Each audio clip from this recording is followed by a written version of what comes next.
not tell you not to focus on it, because you need to for your white and your blue belt, but eventually standing becomes the more effective way to pass guard. But you need this tool, okay? You need this tool.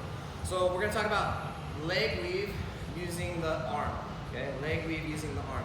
The first thing I wanna do is make sure, again, like we talked about, that I'm facing Dan's hips. If I'm opened up and our hips are like parallel to each other, then he has all the guard options that he wants. I need to start controlling the angle here. Remember last week we worked on the Shaolin sweep where he creates a perpendicular angle underneath me. Okay, this kind of helps avoid that, all right?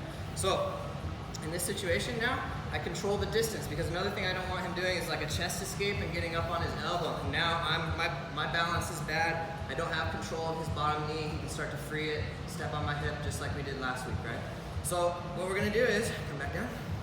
I'm gonna control this perpendicular angle just utilizing a collar grip near his collarbone. Don't go too deep because you're putting yourself in straight arm lock territory, but I just fold his collar and pull my elbow towards my hip. My head comes forward and I use my palm of my hand to cup his hip, okay? Now, I keep my head forward and I start to sprawl my hip to take his hooks apart, okay?